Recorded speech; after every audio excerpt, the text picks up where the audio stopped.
এদিকে চাঁপাইনবাবগঞ্জের শিবগঞ্জ উপজেলার কালপুর বেইলি ব্রিজের পাশে প্রায় ৩০ কোটি টাকা ব্যয়ে নির্মাণাধীন আধুনিক সেতুর কাজ দৃশ্যমানভাবে প্রায় ৩ মাস ধরে বন্ধ থাকায় বাড়ছে স্থানীয়দের দুর্ভোগ। ঝুঁকিপূর্ণ বেইলি ব্রিজ দিয়ে প্রতিদিন চলাচল করছে হাজারো মানুষ ও যানবাহন। ভারী যানবাহনকে প্রায় ৩০ কিলোমিটার দূরে চলাচল করতে হওয়ায় সময় ব্যয় ও জনদুর্ভোগ বেড়েছে। স্থানীয়রা বলছেন ৩ মাস পূর্বে কাজ বন্ধ করে পালিয়েছে ঠিকাদার। কর্তৃপক্ষ বলছে ভূমি অধিগ্রহণ জটিলতা ও বর্ষার কারণে এই কাজ সাময়িকভাবে বন্ধ রয়েছে। এ বিষয়ে আরো খবর জানাতে সরাসরি যুক্ত হচ্ছেন সহকর্মী আহসান হাবিব। আহসান, সেতু নির্মাণে করার বিষয়ে কি বলছে কর্তৃপক্ষ, জানাবেন।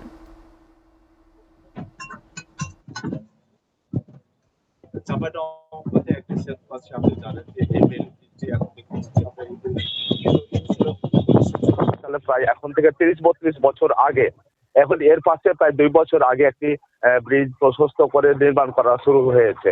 গত বছর ২০২৩ সালের নভেম্বরে এটি শুরু হয়, কিন্তু এটি শুরু হওয়ার পরে মধ্যে যে গ্যাপটি আমরা দেখতে পাচ্ছি, এখান থেকে হঠাৎ করে কাজ বন্ধ হয়ে গেছে। এখন মানুষের চারিপাশে দুই পাশে যে ভোগান্তি, এখান থেকে মানুষ যাতায়াত করা অন্তপক্ষে ৫ লক্ষ মানুষের বসবাস এই পারে। এখানে ৫টি ইউনিয়ন আছে। এখন এখানে এলজিডি বলছে যে এখানে এখন বর্ষা এবং জমি জটিলতার কারণে এটা দেরি হচ্ছে।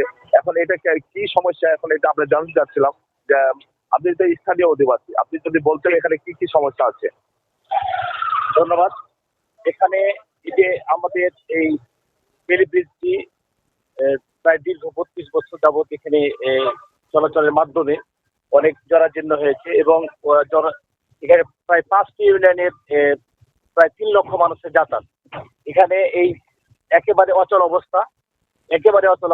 এই যে পাশে দেখতে পাচ্ছেন, এখানে একটি ব্রিজ নির্মিত হচ্ছে।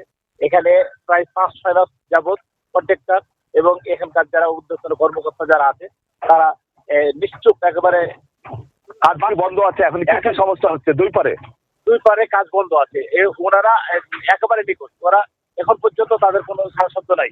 এমনকি তাদের এই কাজ করার জন্য যে ইলেকট্রিক লাইনটা সংযোগ করা ছিল, এটাও বিদ্যুৎ কর্তৃপক্ষ বিচ্ছিন্ন করে দিয়েছে। দুই পাশে কেমন মানুষ জমায়েত হয় প্রতি মুহূর্তে?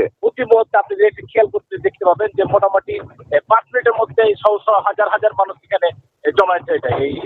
এখন আপনাদের দাবিটা কি? আমাদের একটাই দাবি, যে কোনো মূল্যে আমাদের মাননীয় সরকার মহোদয়ের আপনার মাধ্যমে মাননীয় সরকার মহোদয়ের কাছে আমাদের আকুল আবেদন, আমাদের প্রাণের দাবি, আমাদের জীবনের রক্ষার্থে আমাদের জীবনের দাবি যেন এই ব্রিজটি অতি তাড়াতাড়ি নির্মিত হয় এবং আমাদের কষ্ট লাঘব হয়। আচ্ছা, আমি শুনলাম আপনার কি অবস্থায় কি হয়েছে? ব্রিজ থেকে পড়ে গেছিলাম, আহত হয়েছিলাম। কতদিন আগে আহত হয়েছিলেন? আমরা যেটা জানতে চাচ্ছিলাম যে এখানে মানুষ, অজস্র মানুষ এখানে প্রতি মুহূর্তে যাতায়াত করে, অজস্র মানুষ পড়ে যায়। আমরা এখানে ব্রিজের রেলিং গুলি যেগুলো আছে, সেই রেলিং গুলি কিন্তু নষ্ট হয়ে গেছে। এখন দুই পাশে যেটা দেখতে পাচ্ছি যে এখানে অজস্র ভ্যান আছে, এখানে আছে, এখানে ভ্যান যাওয়ার পরে এখানে রাস্তাটা কিন্তু বন্ধ হয়ে যায়।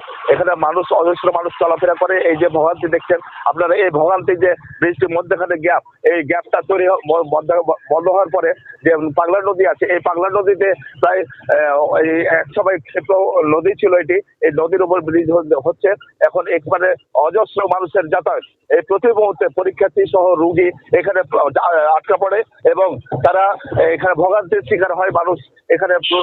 মানুষ এলাকাবাসীর দাবি যে এখানে তারা ব্রিজটি নির্মাণ করার দ্রুত জরুরি হয়ে পড়েছে।